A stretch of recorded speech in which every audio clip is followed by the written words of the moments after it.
स्वागत है आप लोगों का न्यू स्टडी मेनिया में। और इस वीडियो में हम लोग देखने वाले हैं क्लास 7 का साइंस का बुक का चैप्टर 13 जिसका नाम है सजीवों में परिवहन एवं उत्सर्जन। तो हम लोग शुरू करते हैं और स्टार्टिंग में ही हम आप लोगों को बताना चाहेंगे कि जिस प्रकार से इंसान अपने भोजन के लिए क्या करता है, पहले भोजन के लिए जो सामान का आवश्यकता होता है उसको पहले जमा करता है, फिर उसे पकाता है और फिर उसको भोजन बनाकर खाता है। यानी कि हम लोग सभी भोजन को इस प्रकार से खाते हैं। जानवर भी ऐसा ही करते हैं, वो पहले अपने भोजन के लिए पहले शिकार करते हैं, उसके बाद फिर उसे खा जाते हैं। ठीक इसी प्रकार से पेड़ पौधे में भी कुछ ऐसा ही होता है।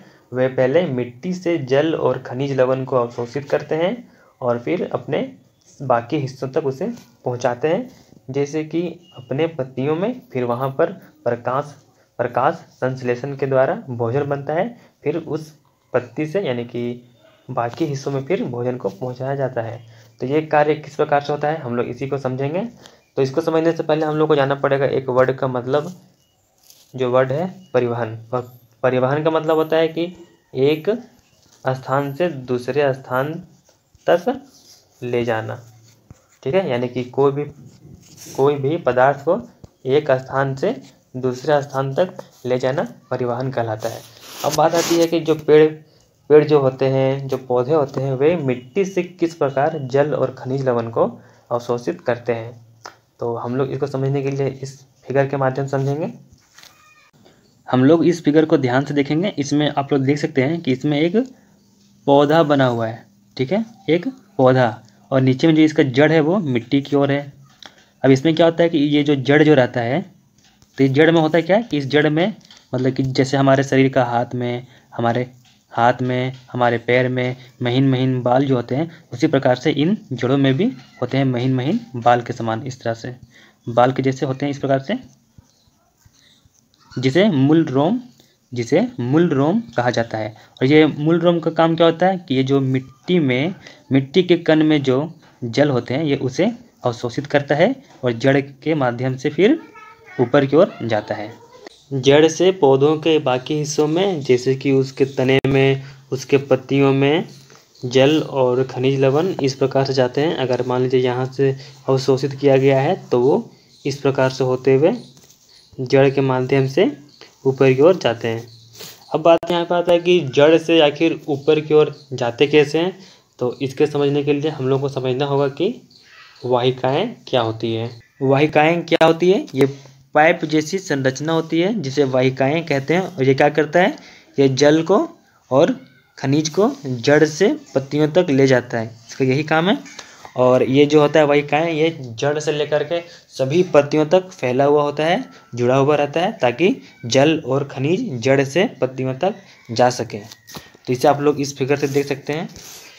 ये जो आप लोग को दिख रहा है फिगर में, ये कोई जड़ का हिस्सा है कटा हुआ, और ये मूल रोम है, और इस मूल रोम के द्वारा अवशोषित होता है जल खनिज, तो ये फिर जड़ में आता है। फिर जड़ से ये आप लोगों को दिख रहा है इस तरह से बहुत सारा, जो ये नली के समान होता है, पाइप के समान होता है, जो इस प्रकार से रहता है लंबा लंबा अंदर की ओर, इस प्रकार से, ताकि ऊपर की ओर जा सके।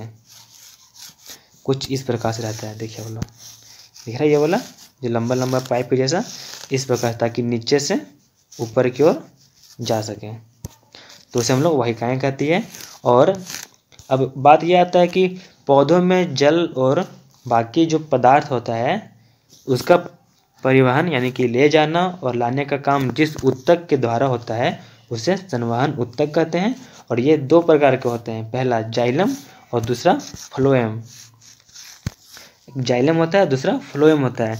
तो जाइलम का काम क्या होता है कि ये जो जाइलम ऊतक जो होते हैं, ये क्या करते हैं कि जड़ से सभी पत्तियों तक जल और खनिज को पहुंचाते हैं। उसके बाद फिर जो पत्तियां होती है वो भोजन बनाते हैं प्रकाश संश्लेषण के द्वारा। उसके बाद फिर जो भोजन बनता है उन लोगों का, उसे फिर बाकी हिस्सों में या तो अपने से ऊपर या तो नीचे शाखाओं में, तनों में या बाकी जगहों पर फिर पहुंचाया जाता है। तो वो आपका फ्लोएम के द्वारा होता है। ठीक है, और जाइलम यहाँ पर आप लोग देख सकते हैं फिगर में, ये जो है ये जड़ है, ये भी तो एक तरह का वाहिकाएँ ही होती है जाइलम। ये भी जड़ से पूरा सभी हिस्सों में ज्वाइंट रहता है। जैसे यहाँ पर देख सकते हैं फिगर में जाइलम को, ये जहाँ पे दिखाया गया है देखिए, इनका काम क्या होता है ये सब का? ये सभी जल को और खनिज को जड़ से लेकर के पत्तियों तक पहुंचाते हैं और बाकी हिस्सों में।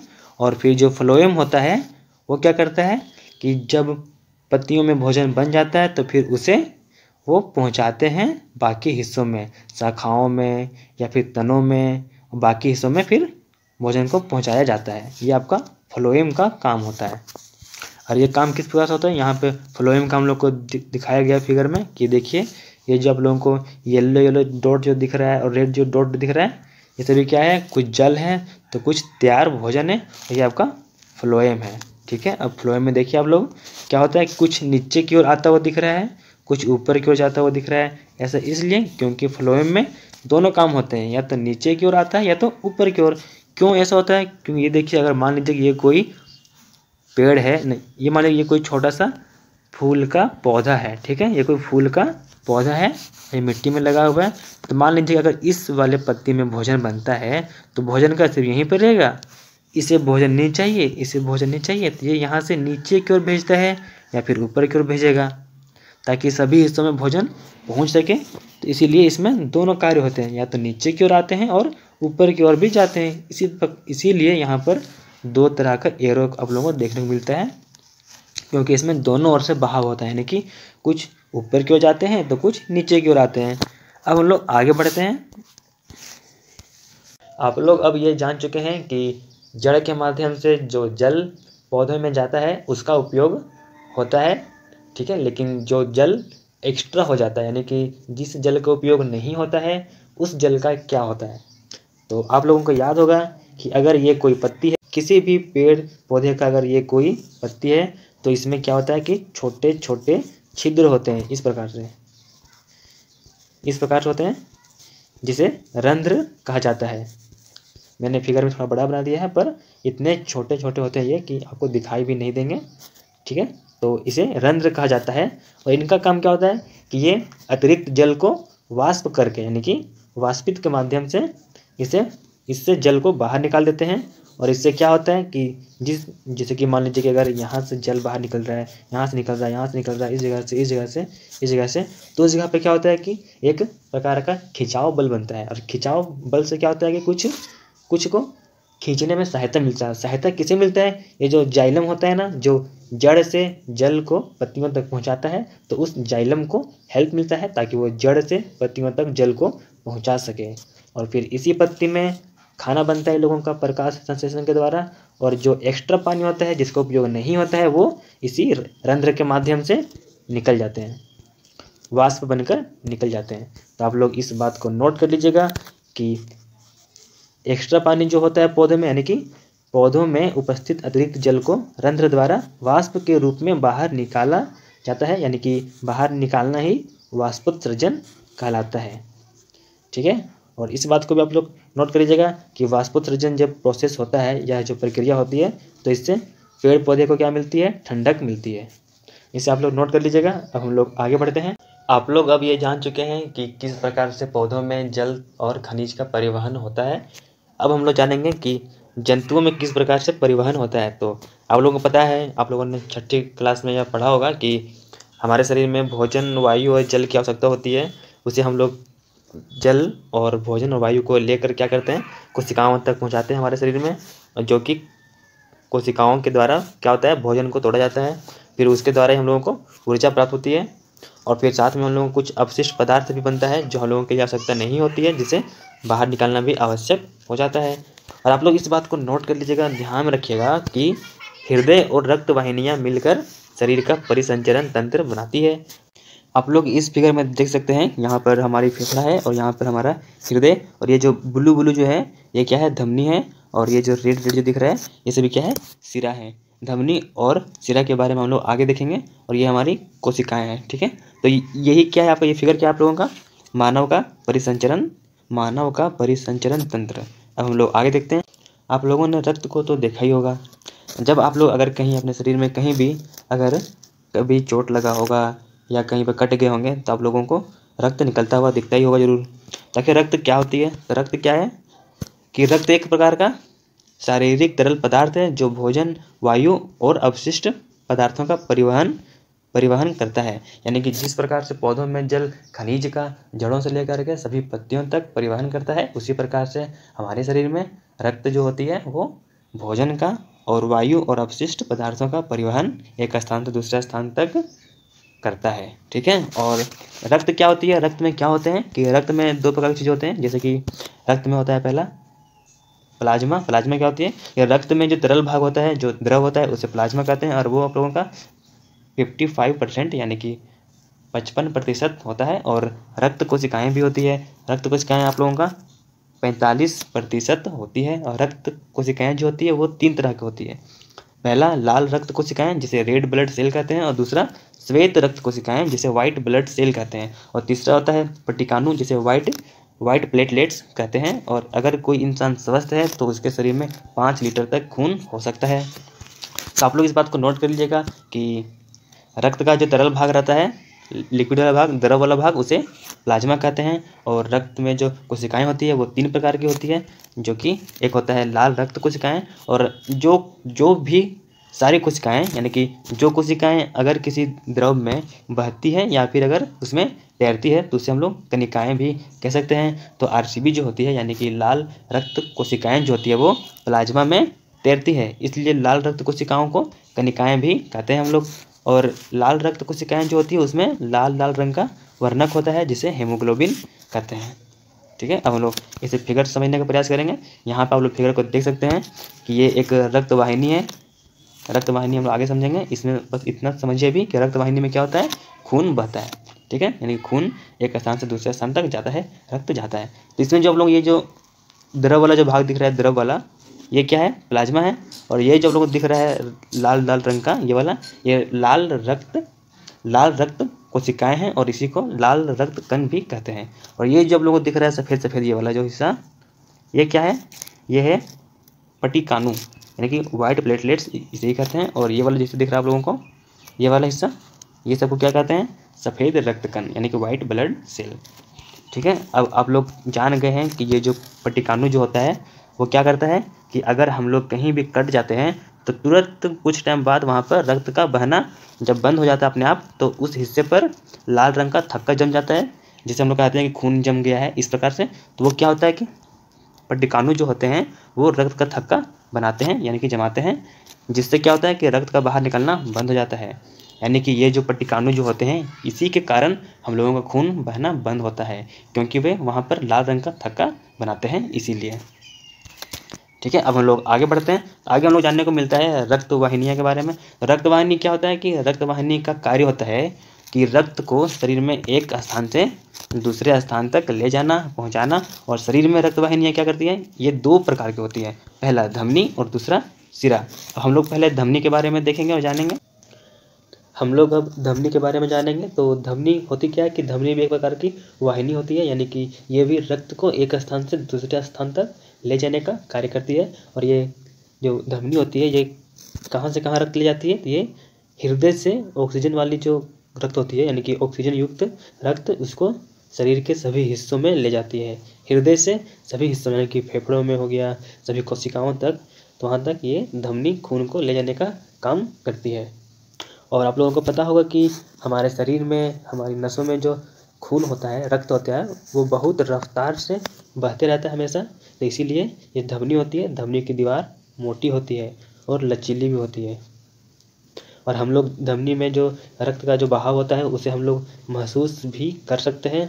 किस प्रकार से महसूस कर सकते हैं, आप लोगों ने मूवी में या कोई फिल्म वगैरह में देखा होगा कि जब कहीं एक्सीडेंट वगैरह हो जाता है और मालूम नहीं चलता है कि वह जीवित है या मर चुका है, तो उसका हाथों का नब्ज़ को जांच किया जाता है ताकि मालूम चले कि जीवित है या नहीं। तो ये जो नब्ज़ चेक किया जाता है इसे हम लोग बोलते हैं नाड़ी स्पंदन। नाड़ी कहने का मतलब है नब्ज़, या फिर इसे हम लोग बोलते हैं पल्स। इसे हम लोग पल्स भी बोलते हैं, जो चेक किया जाता है। और इसमें होता है क्या कि नाड़ी का मतलब होता है हलचल, यानी कि हमारे शरीर के जो हृदय होती है, तो हृदय के कारण धमनी में जो हलचल होती है उसे हम लोग नाड़ी स्पंदन कहते हैं। ठीक है। और स्पंदन कहने का मतलब है जैसे दिल का आवाज़ होता है धक धक धक, इस प्रकार से, तो वैसे गति को स्पंदन कहते हैं। तो अगर आप लोग अपना हाथ के इस जगह पर 2 उंगली को रख के महसूस करेंगे तो आप लोगों को धक धक धक इस प्रकार की कुछ आवाज़ें महसूस होगी, जो आपका नाड़ी स्पंदन कहलाता है। वो धमनी के कारण होता है, धमनी में होता है। और नाड़ी स्पंदन दर क्या होता है? स्पंदन दर, पहले आप लोग ये बात को नोट कर लीजिएगा कि नाड़ी में होने वाला स्पंदन नाड़ी स्पंदन कहलाता है। और अगर 1 मिनट में कितने स्पंदन होते हैं तो उसे हम लोग क्या कहते हैं? स्पंदन दर कहते हैं। ठीक है, 1 मिनट में कितना स्पंदन होता है उसे हम लोग स्पंदन दर कहते हैं। अगर आप लोग अपने हाथ का जांच करेंगे, आप लोग खुद से भी जांच कर सकते हैं। आप लोग जब नॉर्मल अवस्था में रहते हैं, यानी कि जब आप लोग नॉर्मल से आराम से जब घर में होते हैं, अगर उस टाइम आप लोग अपने हाथ को नब्ज़ को जांच करेंगे तो आप लोगों को 1 मिनट में 72 से 80 बार तक सुनाई दे सकता है 1 मिनट में। ठीक है, और अब हम लोग देखेंगे सिरा के बारे में। तो सिरा क्या होता है? यानी कि नसें, यानी कि वेंस। तो ये क्या होती है कि ये भी रक्त वाहिनी ही होती है जो क्या करती है कि शरीर के बाकी हिस्सों से, जैसे कि धमनी का कार्य होता है कि हृदय से बाकी हिस्सों में रक्त को पहुंचाना, तो ये जो वेंस होती है, ये जो सिरा होती है, सिरा का काम होता है कि ये क्या करते हैं? कार्बन डाइऑक्साइड युक्त रक्त को शरीर के सभी हिस्सों से, भागों से वापस हृदय में ले जाती है। इसका काम होता है सिरा का, शरीर के बाकी हिस्सों से, सभी हिस्सों से कार्बन डाइऑक्साइड युक्त रक्त को हृदय तक वापस ले जाती है। और इसकी जो दीवारें होती है, ये जो नसें की दीवारें, तो इसकी भित्तियाँ काफ़ी पतली होती है। ठीक है, काफ़ी पतली होती है। और इसका बनावट इस प्रकार से होता है कि ये सिर्फ रक्त को केवल हृदय की ओर ही प्रवाहित करते हैं, कहीं और नहीं। हम लोग इसे आप लोग इस फिगर से समझ सकते हैं। ये वाला फिगर देखिए, आप लोग यहाँ पे देख सकते हैं। यहाँ पे ये हमारा हृदय है। ठीक है, और यहाँ से जो ब्लू वाला जो दिख रहा है आप लोगों को, ये क्या है? धमनी है। और धमनी को आप लोग देख सकते हैं कि ये क्या कर रहा है? धमनी कि हृदय से जुड़ा हुआ है फेफड़ा तक, यानी कि हृदय से फेफड़ा तक भी पहुँचाता है खून। और फिर ये वाला धमनी जो है, देखिए इसे ये जा रहा है इधर नीचे तक, यानी कि कोशिकाओं तक जा रहा है। और फिर ये वाला जो लाल लाल जो आप लोगों को दिख रहा है, ये वाला वापस कोशिकाओं से लेके जाता है हृदय तक। और ये वाला जो दिख रहा है सिरा लाल वाला, ये फेफड़ों से वापस हृदय में लाता है। इसे कहते हैं फुसफुस धमनी और इसे कहते हैं फुसफुस सिरा। हम लोग आगे बढ़ते हैं। हम लोग अब हार्ट के बारे में जानेंगे, यानी कि हृदय के बारे में। तो आप लोगों ने अपने कुएं या फिर आसपास का कोई तालाब वगैरह में कभी मोटर पंप को लगा हुआ देखा होगा। तो उससे क्या होता है कि उस हिस्से से पानी को या तो निकाला जाता है या तो उस पानी को डाला जाता है। उसी प्रकार से हमारे शरीर में भी हृदय जो होता है वो भी एक मोटर पंप की तरह ही कार्य करते रहता है। और ये जो हृदय होता है, इसकी धड़कनों को आप लोग भी सुन सकते हैं, क्योंकि हमेशा चालू ही होता है, मतलब कि हमेशा गति में ही रहता है, धड़कते रहता है। इसे आप लोग महसूस भी कर सकते हैं। और हृदय को 4 हिस्सों में बांटा गया है कुछ इस प्रकार से। देखिए आप लोग यहाँ पर फिगर में, ये वाला अगर मान लीजिए कि ये अगर हृदय है, तो ऊपर का जो 2 हिस्सा दिख रहा है आप लोगों को, ये वाला ऊपर का ये 2 हिस्सा, इसे कहते हैं आलिंद। और दायां साइड वाले को बोलते हैं दायां आलिंद, और बायां साइड वाले को बोलते हैं बायां आलिंद। और नीचे वाला जो 2 हिस्सा दिख रहा है आप लोगों को, ये वाला, इस 2 हिस्से को बोलते हैं निलय। और दायां साइड वाले को बोलते हैं दायां निलय, और बायां साइड वाले को बोलते हैं बायां निलय। ठीक है, और इसके बीच में एक दीवार होती है जो क्या करती है कि ऑक्सीजन समृद्ध वाले रक्त जो होते हैं उसे, और कार्बन डाइऑक्साइड समृद्ध वाले जो रक्त होते हैं उसे आपस में मिलने से रोकते हैं। यानी कि धमनी के द्वारा जो रक्त को सभी हिस्सों में ले जाया जाता है उसे, और फिर सिरा के द्वारा जो रक्त लाया जाता है उसे आपस में मिलने से रोकता है, कुछ इस प्रकार से। आप लोग इस फिगर से देख के समझ सकते हैं कि यहाँ पर जो आप लोग फिगर देख रहे हैं, ये वाला, ये फिगर में ध्यान से देखिए आप लोग। इसमें यहाँ पर आप लोगों को देखने को मिल जाएगा, ये क्या है? दायां आलिंद है, और ये दायां निलय है, और ये बायां आलिंद, ये बायां निलय। तो इसमें होता क्या है कि ये वाला जो हिस्सा आप लोग देख रहे हैं जिसका नाम है फुसफुस धमनी, इससे क्या होता है कि इससे रक्त को फेफड़ों में भेजा जाता है, ऑक्सीजन युक्त रक्त को, और फिर वहाँ से इस फुसफुस सिरा के माध्यम से इससे वापस फिर हृदय में शुद्ध रक्त को लाया जाता है। और ऐसा करने के बाद फिर इस महाधमनी जो आप लोग देख रहे हैं, इसे महाधमनी को, इससे फिर शरीर के बाकी हिस्सों में, बाकी पूरे हिस्सों में फिर रक्त को भेजा जाता है। और ये जो आप लोग देख रहे हैं यहाँ पर, जो ये जो दीवार दिख रहा है आप लोगों को, इससे क्या होता है कि यहाँ वाले रक्त को और यहाँ वाले रक्त को, मतलब कि धमनी वाले रक्त को और सिरा वाले रक्त को आपस में मिलने से रोका जाता है। इस दीवार का यही काम है, दोनों को मिलने नहीं देता है। अब हम लोग आगे बढ़ते हैं। आगे हम लोग जानेंगे हार्ट बीट के बारे में यानी कि हृदय स्पंद के बारे में। तो हृदय स्पंद क्या होता है कि हमारा हृदय जो रहता है वो जब गति में रहता है तो वो एक बार फैलता है, एक बार सिकुड़ता है, फैलता है, सिकुड़ता है, और इसी माध्यम से खून को भेजता है और वापस लाता है। ठीक है, तो इसी ये जो लयबद्ध संकुचन और फैलाव होता है, लयबद्ध संकुचन फैलाव कहने का मतलब है कि एक कोई खास क्रम में यह संकुचित होता है यानी कि सिकुड़ता है फिर फैलता है, जिसे ही स्पंद कहते हैं। ठीक है, इसे आप नोट कर लीजिएगा। और इसको आप लोग फील भी कर सकते हैं, महसूस भी कर सकते हैं। अगर आप लोग अपना बायां साइड में अपने हाथ को रखिएगा छाती के पास, तो वहाँ पर जो धड़कन होती है, जो हृदय होता है, तो उसकी जो स्पंद होती है, जो धड़कन, उसे आप लोग महसूस कर सकते हैं। और इसे महसूस करने के लिए डॉक्टर लोग क्या करते हैं, स्टेथोस्कोप का इस्तेमाल करते हैं। ये एक प्रकार का यंत्र होता है जिससे हृदय की धड़कनों को थोड़ा जोर से वो सुन सकते हैं। वह कुछ इस प्रकार से होती है। ये देखिए फिगर आप लोग, ये वाला हिस्से को लगाया जाता है छाती के पास में और ये वाले हिस्से को अपने कानों में, और इससे क्या होता है कि धड़कन की जो आवाज़ होती है वो एम्पलीफाई होके सुनाई पड़ती है, वह थोड़ी ऊंची सुनाई पड़ती है। हम लोग अब जानेंगे जंतुओं में उत्सर्जन के बारे में। उत्सर्जन कहने का मतलब है कि शरीर में जो अवशिष्ट पदार्थ जो बनते हैं उसे शरीर से बाहर निकालना। और जंतु जो होते हैं यानी कि जानवर जो होते हैं वह सबके शरीर में भी अपशिष्ट पदार्थ बनते हैं। जैसे कि मछली में रहने वाला जो मछली होता है तो उसके शरीर में अपशिष्ट क्या बनता है, अमोनिया बनता है, जिसका वे उत्सर्जित करते हैं, मतलब बाहर निकालते हैं। और जो पक्षी होते हैं, छिपकली होते हैं, सर्प होते हैं, ये सब जीव में जो अपशिष्ट पदार्थ बनता है उसको वे उत्सर्जन करते हैं, तो बाहर निकालते हैं। वो सफ़ेद होता है और ठोस पूरा नहीं होता है, यानी कि वो सफ़ेद अर्ध ठोस होता है, यानी कि ठोस पूरा नहीं रहता है, और जो कि एक यूरिक अम्ल होता है। ठीक है, और मानव द्वारा भी क्या होता है कि अपशिष्ट पदार्थ जो निकालते हैं वो क्या निकालते हैं, यूरिया निकालते हैं मूत्र के रूप में। ठीक है, इसे हम लोग आगे देखेंगे।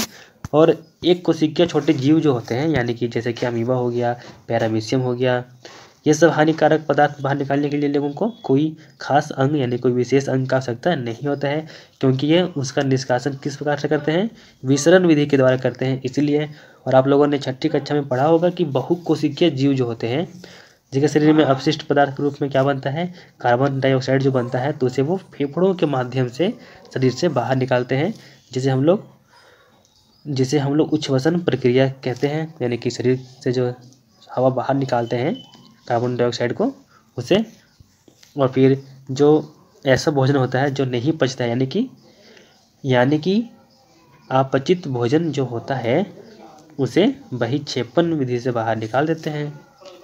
ठीक है, अब इसे आप लोग नोट कर लीजिएगा कि सजीवों के द्वारा कोशिकाओं में बनने वाले जो अपशिष्ट पदार्थ होते हैं तो उसे बाहर निकालने का जो प्रोसेस होता है उसे उत्सर्जन कहते हैं। ठीक है, और उत्सर्जन में जितना भी अंग भाग लेते हैं वो सभी मिलकर क्या करते हैं, उत्सर्जन तंत्र बनाते हैं। ठीक है, तो हमारे शरीर में उत्सर्जन तंत्र जो बनता है उसके बारे में हम लोग जानेंगे, लेकिन मानव उत्सर्जन तंत्र के बारे में। तो इससे पहले आप लोग ये बात को नोट कर लीजिएगा इसे कि हमारे शरीर में प्रतिदिन 2 से 3 लीटर पानी की आवश्यकता होती है ताकि अपशिष्ट पदार्थ को बाहर निकाला जा सके। और हमारे शरीर में जो उत्सर्जन तंत्र होते हैं वो क्या होते हैं, 2 मूत्र वाहिनी होती है, एक मूत्राशय होता है, एक जोड़ा विर्क, यानी कि विर्क कहने का मतलब है किडनी। ठीक है, तो इसे हम लोग समझेंगे, किस प्रकार से समझेंगे, हम लोग इसे इस फिगर से समझेंगे। देखिए यहाँ पर ये आपका हो गया मानव का उत्सर्जन तंत्र, ये हो गया दायां विर्क, ये हो गया बायां विर्क। विर्क होता है एक जोड़ा यानी कि 2 रहता है, और ये जो हो गया वाहिनियाँ जो रहती है रक्त वाहिनियाँ। ठीक है, तो इससे रक्त के माध्यम से आती है विर्क में। ठीक है, विर्क में क्या होता है कि बहुत सारे सैकड़ों क्या होते हैं, छन्नी लगे होते हैं, छन्नी जिसे नेफ्रॉन कहा जाता है। तो उससे क्या होता है कि अपशिष्ट पदार्थ को छाना जाता है, और जो कुछ काम का होता है उसे यहाँ पर फिर से अवशोषित कर लिया जाता है, और जो अवशोषित नहीं किया जाता है लेकिन जो बेकार रहता है, अपशिष्ट रहता है, उसे इस मूत्र नली के माध्यम से यहाँ पे भेज दिया जाता है। और यहाँ पर इसे हम लोग मूत्राशय कहते हैं, और यहाँ पे होता है मूत्र मार्ग होता है, और मूत्र मार्ग का एक हिस्सा खुला रहता है आगे में, जिसे मूत्र रंध्र कहते हैं। और जो अपशिष्ट जल होता है जो उसे हम लोग मूत्र के रूप में यहाँ से बाहर निकाल देते हैं। अब हम लोग आगे बढ़ते हैं। आगे बात आता है कि जब आप लोग देखे होंगे अपने गर्मी के टाइम में जो आपके जो कपड़े होते हैं तो अधिक पसीने निकलने के कारण क्या होता है कि उस पर सफ़ेद सफ़ेद धब्बे जैसे दिखाई देते हैं। तो ये धब्बे होते क्यों हैं? क्योंकि हमारे जो शरीर में जो पसीना निकलता है उसमें जल और लवण होते हैं, उसी के कारण ये देखने को मिलते हैं।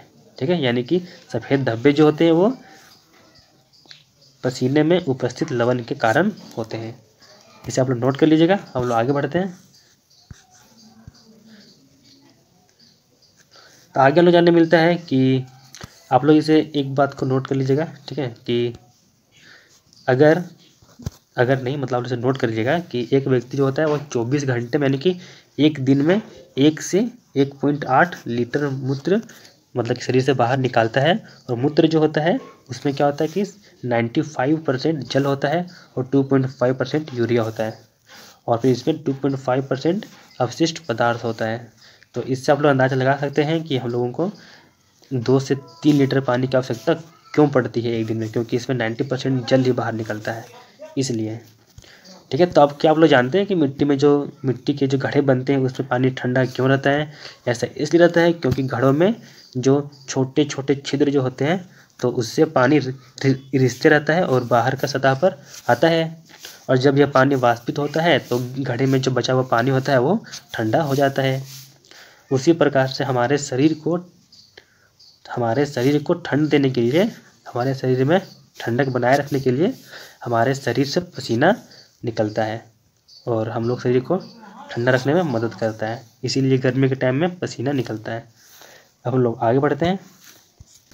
हम लोग अब जानेंगे अपवहन के बारे में। तो अपवहन क्या होता है कि अगर किसी इंसान में या अगर किसी व्यक्ति में जब उसका वीर्य यानी कि उसका किडनी अगर काम करना बंद कर दे, चाहे वो संक्रमण के कारण हो या फिर चोट लगने के कारण हो, तो ऐसे टाइम में क्या होता है कि उसका शरीर में अवशिष्ट पदार्थ बहुत अधिक मात्रा में जमा होने लगता है और ऐसा व्यक्ति क्या होता है कि ज़्यादा समय तक जीवित नहीं रह पाता है। तो इस स्थिति में उसे बचाने के लिए क्या किया था कि एक प्रकार का कृत्रिम वीर्य के द्वारा रक्त को मतलब कि उसको छाना जाता है बाहर में और फिर जो अवशिष्ट पदार्थ रहता है उसे हटाकर, अवशिष्ट पदार्थ को हटाकर फिर से खून उसमें डाला जाता है ताकि वो जीवित रह सके ज़्यादा दिनों तक।